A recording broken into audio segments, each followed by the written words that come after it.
Welcome to Keith and the Girl. I'm Keith Malley.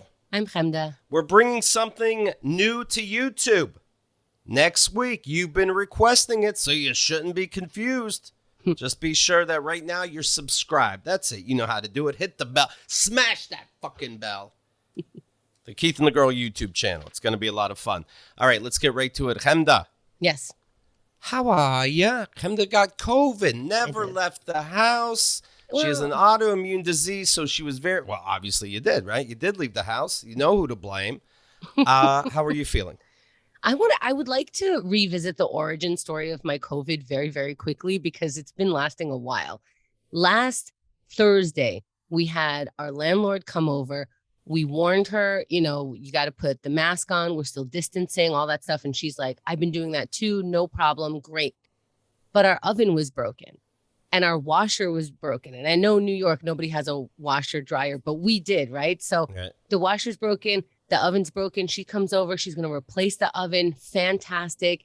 And the washer dryer is our problem because that was left by the last tenant. So we either have to buy a new one or not. But that's great. We'll figure all that out. Then on the way out, she's like, by the way, I'm raising the rent $200 a month. Okay, great.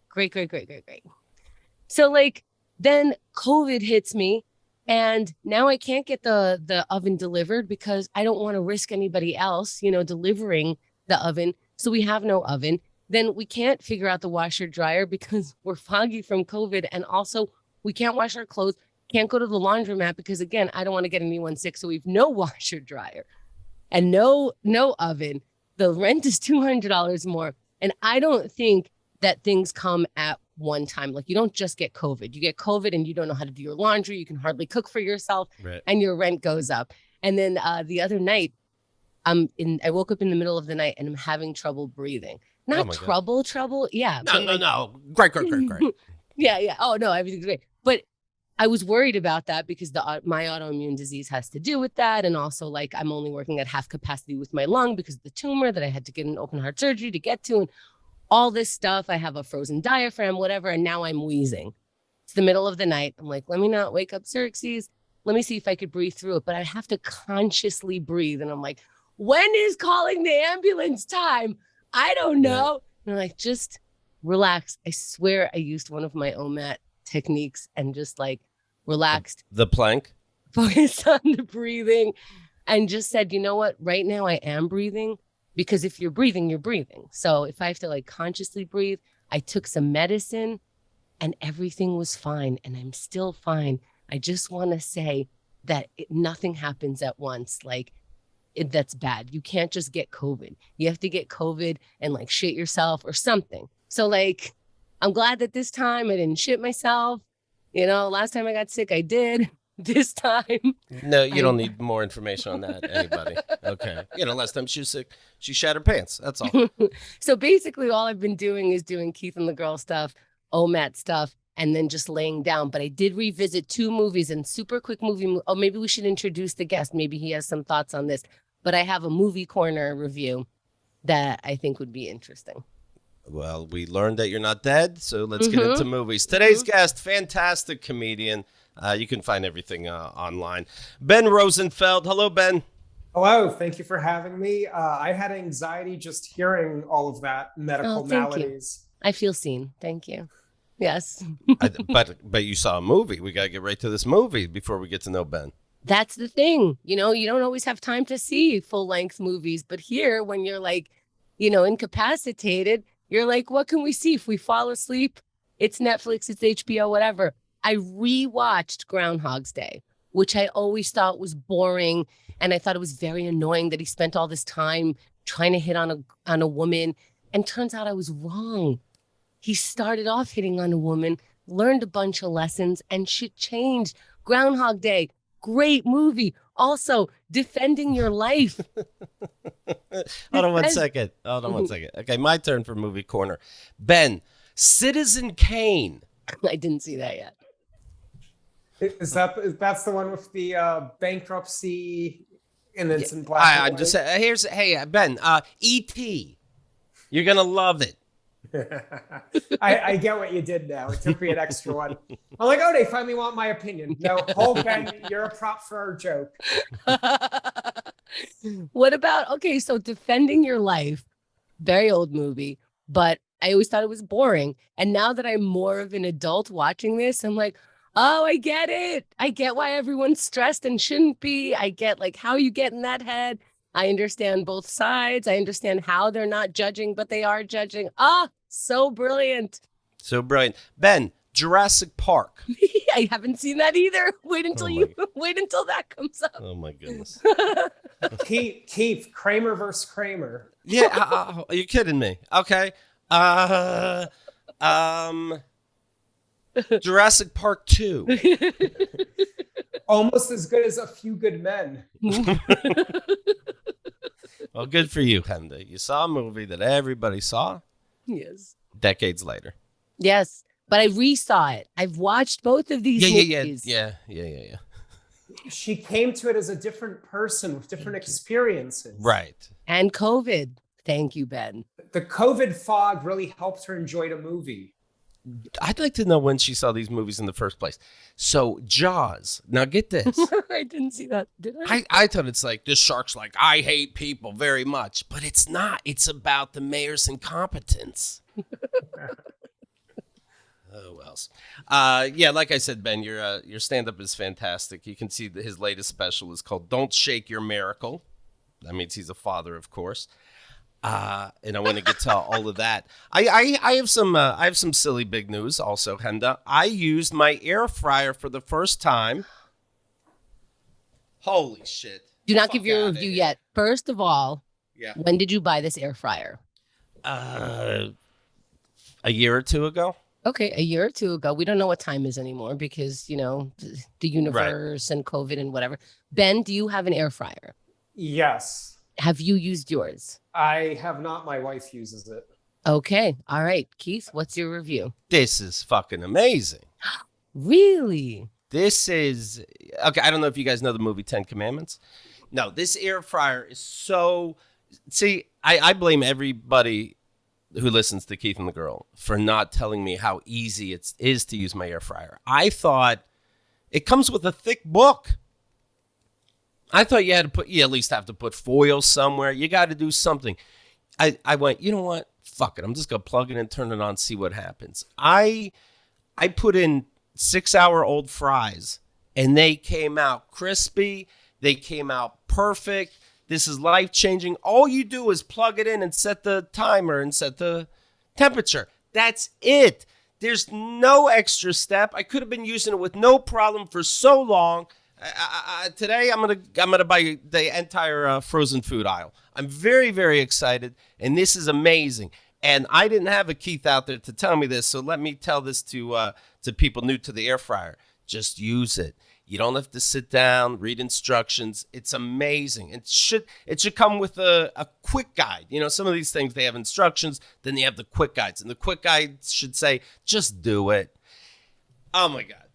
Okay, so a couple things. One, I'm pretty sure Rod and Karen will have words for you about telling you that it had been good. But okay. Well, okay, you want to bring up names? Done. The Moros did not say. I said, yeah, I plan on using it soon. They're like, okay, you're going to like it a lot. They should have said, Keith, you just plug it in. Use it now as we're talking. I see. Now, I've never seen a commercial for an air fryer, but if this isn't the best air fryer commercial ever made, I don't know what is. Yeah, basically, Keith goes, everyone's a moron for not pushing me to use this. Yeah, they could have said something. Unless they're like, well, let Keith figure out how easy it is. That'll be funny. I could put chicken wings, mozzarella sticks. I could have been living life. I get it. You've had it for a year or two, like you said. When I first got my AirPods, it seems like a lot of technology when you first get it. Like, now I'm going to have to connect it, and I'm going to have to look up what I have to press and for how long and what color it needs to change and all this shit. And finally, a week later, I was just like, oh, today's the day. Let me set aside an hour. You know, I opened the box and my phone said, hey, looks like you got AirPods. And I'm like, oh my God, I would have done this a week ago. You just have to, what? And then, yeah, it just, as soon as you open the box, I think that we show our age when we're like, this is too complicated. I would expect I put in some chicken wings. I turned it on. The house sets on fire. And listeners would be like, yeah, Keith, you can't put in chicken wings and just expect your house not to be on fire. But apparently you can. You just throw it in. It's amazing. And I thought like smoke would come out of somewhere. It makes less noise than a percolator. This does feel like a commercial. Ben, why does your wife use it and not you? Is she just the cook in the house, or? Neither one of us is the cook in the house. I've just given up and accepted my limitations, where I think air fryer was a early COVID purchase. So Mine the first too, week, I think, yeah, first week she used it once or twice, and we liked it. Squash is quite good in there. And then squash. I think we get one out of every 3 months. She'll make like peppers or squash in it once out of every 3 months, and then it just takes up half the counter the rest of the time for no good reason. You're giving them the pro. I'm giving them this is Keith 2 years later of air fryer. right. Let's see if I ever use it again. Yeah, that's a good point. Like, let's see, because we have a slow cooker, and all you have to do is drop a big chunk of meat in it, a tiny bit of water, and some seasoning. And then we're like, all right, are we doing it today? Yeah, get it down. And then we get the big thing off and put it on the counter, off from the top shelf. And it's like, okay, tomorrow we plug it in. The next day we put the meat, and the day after that we turn it. Come on, just do it. It said in the instructions, when I first looked at the book, it says keep things 6 inches away from it. So that sounded scary and overwhelming. Right. Then I kept reading. It says New York City residents disregard that. You're safe. Yeah, I don't have 6 inches to spare everywhere. I mean, how do you even measure that? It's like a mile around. Right. It's another apartment. 6 inches. What? In every direction? Come on. That's the bathroom. I'd rent the space out for $500. I wouldn't put an air fryer there, but you don't need the space. You don't. This is fantastic. That would scare me though. That a fryer needs 6 inches around it. Right. I would think that it could, ignite the thing next to it on fire. Remember, me and Chemda had a deep fryer, but in our house. Oh, yeah. This is so much better. It was like a Bed Bath and Beyond thing, and it did take oil, and you had the basket, and you had a cover for it, so you would think it wouldn't get all over the kitchen. The entire cover on and everything, the entire kitchen had one layer of oil, but right above where the air fryer was had about 20 layers of oil. Not air fryer, to be clear, the deep fryer. The deep fryer. We ended up like one time we were like, okay, what if we deep fry outside? Yeah. And it left a stain on the concrete that's still there to this day. This air fryer is totally different. Oh, I'm so happy. All right, Ben, so many things I want to get to. First of all, when people fill out the form, hey, what are you promoting, credits, this kind of thing, we also put a little section, any other info we should know. And you typed, I was born in Russia, so if that war is still going 6 weeks from now, I might have some fun opinions. Ben, what's going on with this war? Well, luckily, Amber Heard and Johnny Depp happened, so America doesn't know there's a war anymore. Right. So problem solved for my end. Do you you were born in Russia? And when I was born, there was the Soviet Union, but St. Petersburg. Right. So what is still Russia? Yes. Okay. Are your parents, are they in America? Yeah, my family left when I was 3 years old, came here when I was 4, because the Soviet Union decided to let all the Jews leave, and then for some reason the country collapsed. Go figure. Do you and your family talk about the war at all? Are you too removed from it, or you have hometown pride? We're definitely not removed. I mean, both my parents have business interests that involve Russia adjacent, or Eastern Europe adjacent. Okay. My dad's current wife, her family, her daughter and grandson are in Russia. So it's definitely not, it's my shithole country, not a random shithole country. Right. Where do I wake up every day and read 3 hours of war reports? No, that was just the first 4 days until I had my stand-up bits about it. But now, it's still a thing, but Is there something that us liberals are missing that Russia has a point? Yes and no.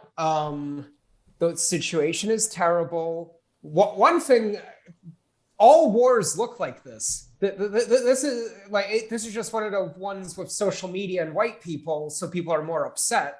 Right. This is like, if they had cell phone cameras during Iraq, guess what? It's going to be just as bad.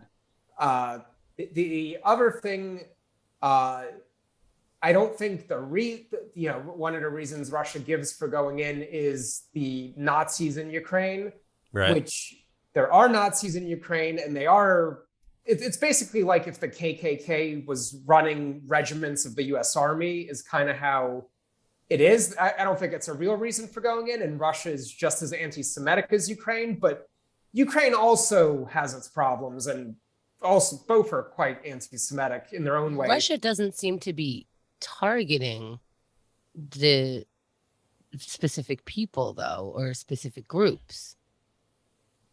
No, they just want the land. I mean, they're taking the Iraq playbook and doing it to Ukraine, where you give the reason and you get what you want because you can or think you can, and that's that. But it's because Putin says Ukraine's full of Nazis, and everyone else is like, the president of Ukraine is a Jew.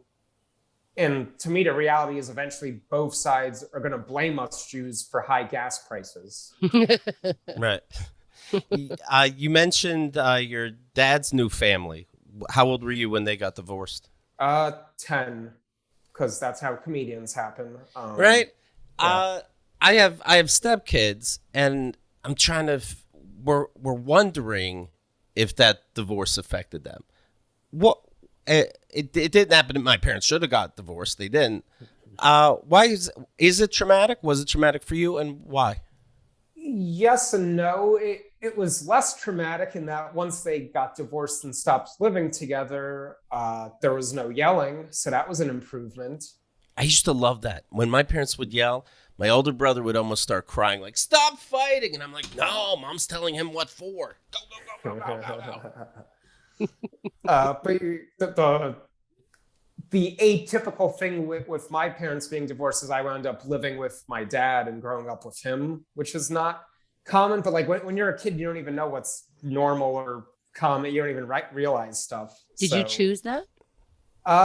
No, but I don't remember having a choice. Now do you know how it came to happen? I mean, I feel like I'm doing therapy and not a podcast, but that's fine. What do you think podcasting is for comedians? Come on. Now I know. Yeah. So we were living in Connecticut, and my mom's job was in New Jersey and New York City, and my dad's work was in Connecticut. So the reason given was to not uproot or disrupt me, that would make it an easier transition for me because I'm very brave. But now you know your mom had a lover and she needed to move to New Jersey to be with him? Basically, yeah. Really? Oh. She's good. She is good. You joked you said in your stand-up how much of this is a joke. Me and my dad together, it's like Fight Club. It's Fight Club, but it's just me and my dad. Was there a lot of physical stuff? Oh, no, not him fighting me. Oh, okay. I think the joke that you misquoted, like the liberal media does, is growing. How does it go? My dad taught me kickboxing, and we did have an actual kickboxing friend of his that like would teach me kickboxing because I was like a fat asthmatic Jew. But the joke is, it was like Fight Club, where the first rule is you do not talk about Fight Club to child services. Right. Something like that. But Okay. he did not hit or abuse me. He was a very good father. Oh, okay. But he did want me to toughen up, but he outsourced it to, if you hit your own child, you're a bad parent. But if you sign them up for karate and the instructor hits you, you're toughening them up and you love them. So Did you ever become tough enough for your dad? I guess. I mean, I started playing football in high school, so I think that counts. What'd you play? I started out as a quarterback, defensive back, but I had 2 left legs and no footwork. Okay. So I wound up being a DN tight end, but the only position I was any good at was long snapper. Your dad has a cat when you visit, and you're allergic to cats, but when you visit him, he won't even hide it in his bedroom, right? No, he does not give two fucks about my cat allergies. The cat will get upset. Oh, if we lock the cat in the room, he'll meow and be upset. And it's like, well, what about me? Walk it off. The last guest we talked to, his wife had a cat. They have 2 cats. He's allergic. Did they have the cats? Did she have the cats before she had him? She didn't mention the cats, and then he said. Then they moved in together, and she goes, "Oh, and I have 2 cats." How? What? I don't get it. I don't get it any way you look at it. If I'm allergic, Mike Cannon, I'm talking about. If I'm allergic and you have cats, despite that, I'm fucking your friends. I mean, I've known Mike forever. Didn't he marry his middle school girlfriend or something? Yes. They had breaks. They weren't together since middle school. They had breaks, but she always knows, and he must know that she has a cat. And how do you not know they have a cat before you move in together when you've known them forever? But also, eventually, it's like, hey, when this, I'm sorry to say, but when the latest cat dies, that's when we move in and get married. Yeah, that is perfectly logical to me. That just enjoy this one. I hopefully will outlive it, and then we can make these decisions. Or I will slowly put poison pills in the cat's food and speed things up because I love you so much. Allegedly. That's the Russian solution, at least. You have a book. You got tough enough for your dad. Right. You have a book that you wrote with your wife, also a comedian, right? Yes. Giving Mirth. Yes. And you have 1 daughter, right? About 3? Turned 4, yep. She's 4. 4? Yeah. All right. How you doing?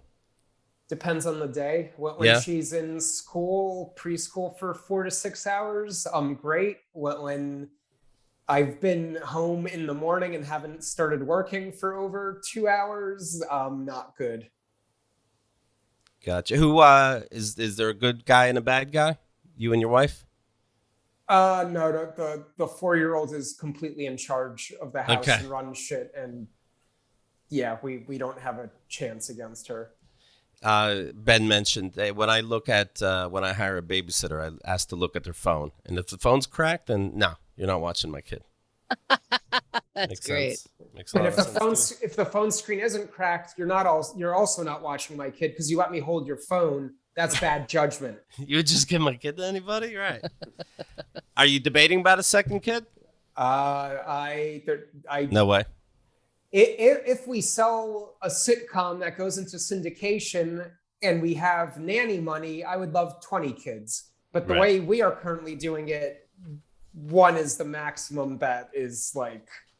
What was harder, writing a book with your partner or raising a 4-year-old?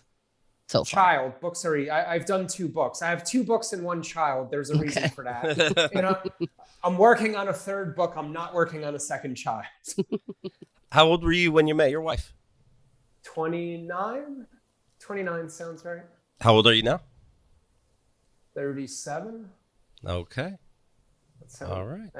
Old enough that I have to do math when those questions get asked. Right. I didn't mean to put you on when the you're spot. 21, 23, you know that answer. And I'm like, how old am I? Did How you did meet you each meet other? your wife? Yeah. Doing comedy, but I have face blindness where it takes me a while to recognize people's faces. So we met, I guess we talked. Next time we ran into each other, she's talking to me. She's like, you don't remember me, do you? I'm like, no. No, but I like your personality. Right. Yeah. I like the sassiness of it. And then the 3rd time, and then nothing came of that. Then the 3rd time, another week later, there used to be this it was mostly a music open mic that would run till 2 a.m, sometimes 4 a.m. So I'd get there at 1 a.m. after regular shows, fall asleep and wake up to my name being called at 3 a.m. So Michelle would happen to be there. I fall asleep. She goes on and then she roasts me for falling asleep during her set. And you're in love. Well, then she took a photo of me being asleep while she was waiting or when she got off because I was still asleep. She took a photo, Facebook messaged it to me. It went to my spam. And then a week later, I find it. I'm like, oh, haha, sorry, just seeing this now. She's like, yeah, whatever. And I was like, when I want to ignore you, you'll know it. Oh my God, you accidentally negged her over and over again. Yes. Yes. So all of your diseases worked for you in getting this person. Otherwise, you might have seemed too eager or too forward. And you were like, oh, just woke up. What's happening? Are we getting together? Oh, shit, I didn't even notice. How do you learn that you have that face recognition problem? It really took me a long time. And the most fucked up thing is within the last 4 or 5 years, I asked my parents if they have facial recognition issues. And they said, who? Who are you? Yeah, right. And they're like, yeah, it does. It is hard for me to learn faces. I'm like, you never wanted to tell me this? Right. I've when I first heard of that, I thought what a great excuse people are using. I have that, but with my girlfriend's birthdays and anniversaries and. But there's like a part of your brain that's just responsible for identifying faces. And when they put people in fMRIs, if you have prosopagnosia or face blindness, like your region is significantly smaller or I guess less blood flows than normal people. Oh, there's medication for it? Nope. Oh, no. Okay. Huh. I think Google Glass, that was going to be the medication for it, but now Zoom is the medication for it because you could just read someone's name. Oh, I have, because you could also set it to always having the name up. So I always have it set that I always see everyone's name. Yeah. Ben, do you do that? Oh, no, let me read the name. Oh, that was Keith. Keith. That ever get you in trouble, for lack of a better word? Ever fuck up a job interview because of it? Like I already saw the time, all the time. Yeah. And it's, I wish it was just like I'm trying to big league people. So I only don't know people who I don't think are important, but like I've had MTV execs, they like saw me, they're like, come in like for general, whatever. And then went fine. And then like a couple weeks later, someone's saying hi to me at a club. I'm like, hey, what's up? And then like 20 minutes later, oh, wait, that's the MTV people. Shouldn't you default to good seeing you again instead of nice to meet you ever? Yes, I never say nice to meet you. I say nice to see you. There you go. Unless I know for certain that there's no chance I've met Don't trust it. Yeah, not nice to meet you. There's lots of tricks. There's have you met my friend, someone who I do know? I mean, I try to tell people so then they're less offended. You know what? I'm telling everybody now because I have fucked up royally in that regard. But I think for me, it's sometimes I meet too many people at once. And so it all becomes a big blur. And one time I saw someone, she's in comedy and I was meeting her at some comedy. I meeting her for the second time, apparently, at some comedy thing. And I'm like, oh, nice to meet you. Big mistake. Always a big mistake. You're in comedy. You could have bumped into each other. Like, don't say that to anybody in comedy. Nice to meet you. She goes, you were over my house. And I'm like, oh my God. Okay. Like, but I was over her house to play poker through someone else. I didn't meet her. You know what I mean? So somebody else invited me to her house and it's a table, like at least half of the people I've never met. And, you know, maybe because you were the host and recording this for a podcast or something. So she was like, not really on the table. She was more like in the production side. So maybe I wasn't even looking at you except for when I said hi. And I was like, all right, well, sorry about that. You can't even come back from that. I don't even know what to say. When you recognize somebody's face, do you go extra? Like I picture it like when I went to church and you only know certain parts of certain songs. Whatever you do to the least of my people, you do unto me. Do you go like John Williams with the mole on the left cheek? How are you, John Williams? It's rare that I have enough confidence that I'm going to get it right.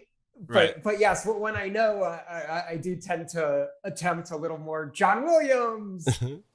If somebody has like a scar on their face, do you make a note of that extra? Yeah, if they have something weird like a scar or like purple hair or they're like super tall or short or like a weird body shape, it definitely helps. Don't tell people that's how you're remembering them. I don't tell them. If you look awkward, not face stupid. If you look all awkward, I'll remember you. Just forget me altogether, Ben. Yeah, hope Ben doesn't know you. If you're a 30-something white guy with a beard or scraggly facial hair, I don't know who I'm talking to. In your stand-up, you mentioned, do I have this right? You lost your virginity 3 weeks before 9/11. Is that correct? Yes. Was that to your wife? No. Okay. No, come on. What are we? We're not No. dorks. I grew up in New York City area. Come on. Right. Was that a thing that like I know people where 9/11 happened, they start thinking about mortality, they get married immediately. Did that happen to be a thing? Like, holy shit, life is precious and you should be the one. I think he was just 17 and somebody let him in. 16, 17. Yeah. Yes. Yeah, Somebody you was knew. like, Wanu, and you're like, what? Who are you? I mean, I know who you are. It was just a coincidence. Was it? I was a person I was dating for a bunch of months because it's still high school, so you take it slow. Right. All right. Did you and your parents ever have a sex talk? Yeah, my dad gave me lots of books. As soon as he saw I had a girlfriend, he just started giving me, here, read this, like Joy of Sex and stuff like that. Joy of Sex. How old were you? 15-ish. That's so sweet. He already wants you to be joyous about it. That's Yeah. nice. Yeah, You'll have great joy. Well, it was more of the Russian Jew. Here is instruction manual. Study, don't fail. You engineer, you must engineer clitoris. You mentioned, having a kid and the careers. There's a lot going on that it got to the point that you had to schedule sex in a calendar. Was that an exaggeration? Not an exaggeration. Whether it was a book or a person we tried once, they're like, we have different sex drives. We're like, I want to do it at least every other day. My wife's kind of like baseball, like I want to play pretty much every day with the occasional day off. Where my wife wants it once a week, like football, with a long off season. Yeah, I see. So we did try scheduling it twice a week, like putting it in the calendar, but then especially because we're both working and picking up shows, like something always comes up. So it's not an effective, if you're getting sex advice from comedians, putting it in the calendar, not effective, in my opinion. Did you guys try it for a little bit? And is there a lot of pressure? I feel like there's so much pressure. Like I'm thinking all day long, 5 o'clock is coming. I know when my girlfriend comes over, so maybe it's kind of the same, but there's something that at 5 o'clock we're fucking. That's a lot of pressure. That makes me want to get her a little Hallmark card that says at 5 o'clock, you open Right. it, we're fucking. Have roses on the front and then just a bed. I picture the calendars like around 5 or whatever. We're easy. Be free, but about 5. Be showered. Like, don't. I think you ruin it right away if at 5 o'clock you're like, I'll just quickly hop in the shower, and it's like, how is this romantic? Oh, well, I don't know if you've had long-term relationships, but yeah, as soon as someone starts brushing their teeth or a quick rinse, that's foreplay. That's real foreplay between two loving people who have been together for a long time. That's romance. Not romantic is when you skip those steps. I respectfully disagree with that. You have more than a couple albums. Does she ever have to tell you, hey, this thing is too personal, or being a comedian, she gets it? Like when you mentioned she uses a vibrator, for example, she like, was it that important to say? Now I'm trying to remember if that's a joke I've done, but generally it's not an issue. There's been 1 or 2 times where she's like, can you tone that one down? And I'm like, but it's killing. Well, right. And then she has to accept it, where if it's only getting B laughs, then I'm like, fine, I'll get rid of it. That's fair, right? She comes to the club to see how it's going, and then she's like, fuck. I mean, we'll be on the same shows often enough that I can't like surprise her with a bit on the album. Right. But you know what's fun about that? When comedians date each other, they can't be like, that's not funny. Be like, come to my show. If it's not funny, I take it out. But you don't get to decide. Yeah. You say the joke, nobody laughs, and then you look at her in the back. Sorry, honey. Yeah. Well, we have often like one of us will host and then the other will do a spot or whatever. So we never acknowledge it before the sets, but at the end of the second person's, if whoever's hosting comes back on stage, we'll be like, keep it going for Michelle. You might have noticed she talked about having a 4-year-old. I talked about having a 4-year-old. In real life, Michelle's actually my wife. but I only tell audiences that when she does well. Sure. And she'll do the same bit with me, so it's is there pressure to see the other person perform because you are in love and you want the best for them, or everybody knows what they're doing? Well, I'll go to the bathroom if I have to. Yeah, no, it's not like let me watch, but we try because we'll give each other tags or ideas or whatever. So honestly, I would be offended if you were in the bathroom while I was on. Right? Time your shit out. a little. Come on. I want to be able to, at the end of the night, one of the perks is, how did I do? Right. For real, how did I do? Not like, you're always great, How did I do? Oh, I was in the bathroom. No. Maybe you were talking to another comic because that happens, but even they should know, like, that's your partner. Yeah, at the same time, I feel if you're doing it long enough, you know how you did. Within 10%, you know how it went. Sure. Is it easy to give the other person advice? Or, I picture being like, oh, I'll take that in. And then you notice I never use it. It depends. I regardless of if it's a spousal domestic relationship as well, or just a friend that you're giving tags to or whatever, I think emotional state matters. Where if it's right after a set, probably never good. Whereas if it's a day later or a couple hours later, or if the set went amazing, then easier to give advice. But I think little distance from the set generally helps when giving any advice to anyone. That's funny though, because I'd blow it so much. I'm like, all right, we got to do it at an innocuous time. And it's like out of nowhere. Hey, honey, I was thinking you do the joke about the MTA, but what if you were the driver? Like, oh, it just came to me just now. Hey, honey, it's 5:00. We're either fucking or fixing the joke. Right. Your wife wants a second kid. Is that true? I think she did at one point. Because at first I wanted one and she wanted none, and that we have one, she wants two, and I want none. Wow. But I think we're more or less okay with one at this point. But she had always wanted 0 or 2. Interesting. Because I'm an only child. She had an older brother, so she likes having a sibling, whereas I always wanted a younger sibling, but it's also I don't know. I'm like, I'm an only child. I turned out okay. You're both comedians, so who the fuck knows? Yeah. Did you guys sit down and think, hey, we're going to have a kid deliberately? Or does it sound like a Mike Cannon situation where she's like, you can come inside me? It's like, well, we're having a kid. I can't think 18 years from now. I can think about the next 3 seconds, and that would be awesome. Yeah, no, it was planned. We wanted to and started to and worked out pretty quickly, but it was not a surprise. It was like, all right, we're engaged, honeymoon, pull out the IUD, which was I think it was like the 7 years was expiring at that time anyway, so it was like, all right, well. Did she whip it out and like throw it across the room, like, look at that? I'm not sure how they work. Like how you pop champagne corks. I did it like a garter belt at a bachelorette party. With your teeth. Oh God.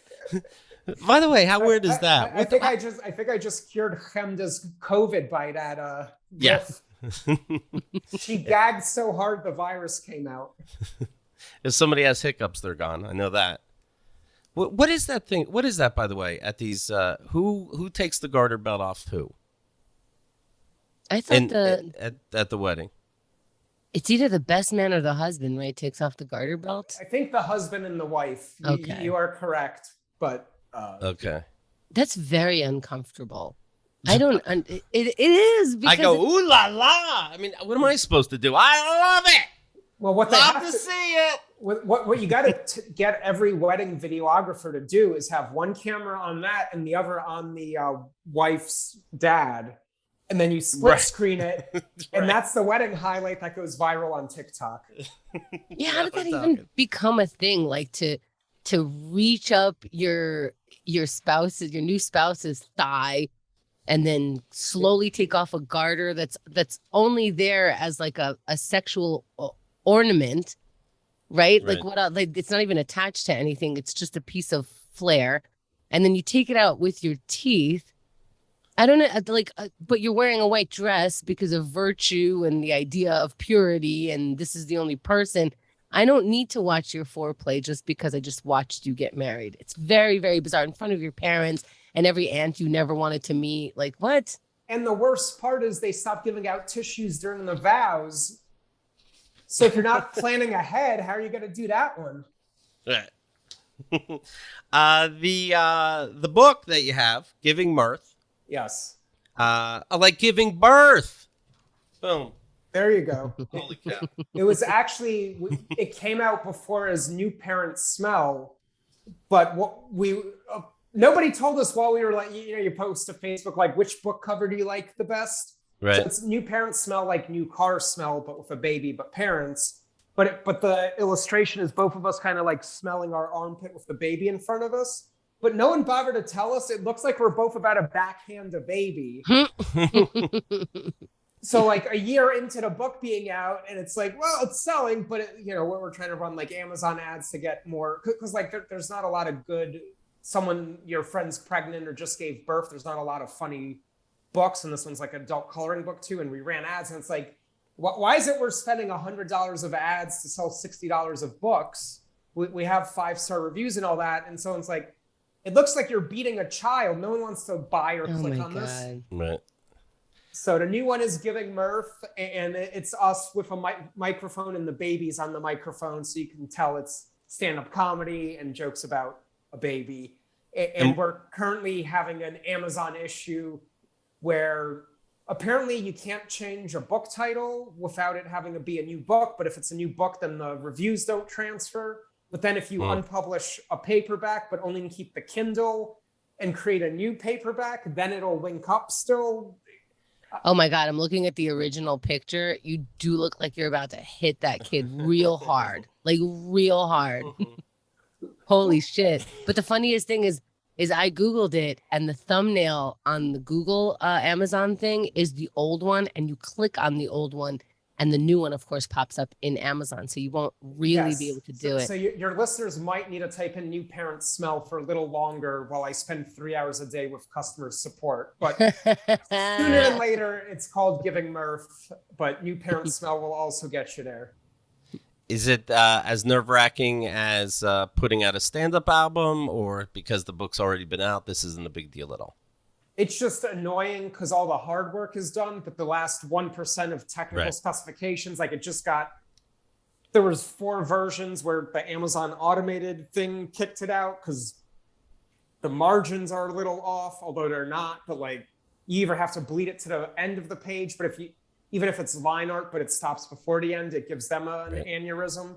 So we got it through. It's like, thank God it's done. Wake up the next morning to an email.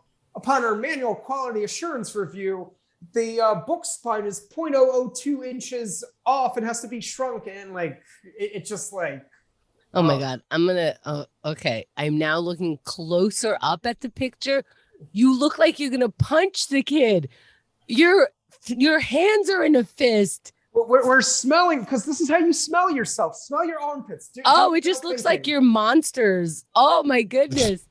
Wow. Oh, and the kid, because you had him like in a pretend crib, it only looks like he's behind bars. It looks like they're cowering. Daddy, mommy, please don't hit me. Yes. It looks like if you leave this jail cell, we will not just regular hit. We will punch you. And our fists are above our head right now, coming down on you like a wrestling match. But the thing is, if you're not told it looks like you're hitting the child, I don't think it always looks that way. Because I would hope one of the hundreds of people that saw it that knows us would be like, do you know what your cover looks like? Oh, never trust those people again. Make a list of everyone you showed this. Make a list of everyone you showed this image to, and never trust those people ever again. By the way, we'll post pictures, keithandthegirl.com, and of course the Keith and the Girl app. This is amazing. Now here's the book, Giving Mirth.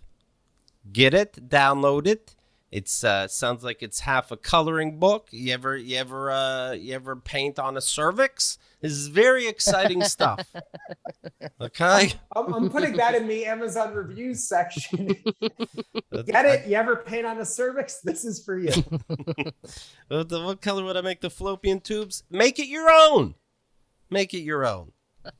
I think you're gonna like it. The stand-up I've heard, of course, that's excellent. The latest being Don't Shake Your Miracle. The fifth album is filming September 24th at People's Improv Theater Loft on West 29th Street.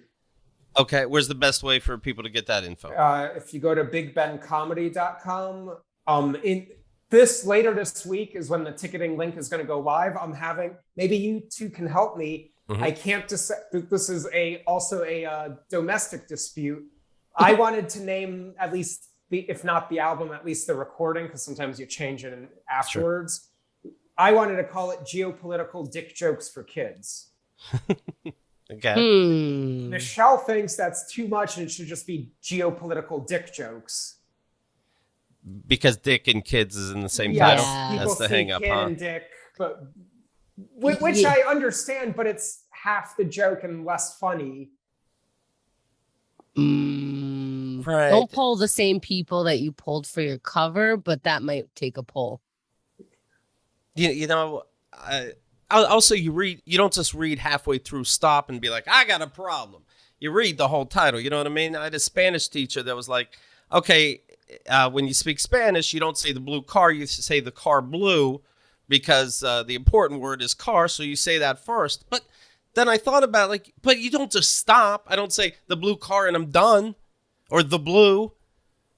Yeah, I say keep it. I'm trying to link you very quickly to the image of it, because I did actually post it this morning, but I didn't check results yet. But that is the if that loads quickly, Let's see. 3 potential covers. We have Geopolitical Dick Jokes for Kids, and in small parentheses, not for actual children, Geopolitical Dick Jokes, and then Geopolitical Dick Jokes with a not for kids, which I think is the worst one. What's the, I don't get it. Geopolitical Dick Jokes for Kids. I don't get it. Help me out. Why am I reading that? So most of the things I talk about is either geopolitical, meaning the Russia-Ukraine war. I got 15 minutes of that coming on the album. Dick jokes, because never get too far from Dick Island. And because I have a child, I talk about children. So I try to combine that all into one title. So, and obviously you don't. So who's your audience? People who like geopolitical jokes, but you got to have a dick in it, and it's potentially for kids, but not? To answer your question without answering it, perfect. The brand, the way I would describe my stand-up is playfully dark, seriously smartass. That's a title. Fair enough. The second place title before this was Elmo was a snitch. But to me, anyone can have that title. Plus, Elmo might sue you. Yes. The Sesame Street lobby might also come after me. Yeah.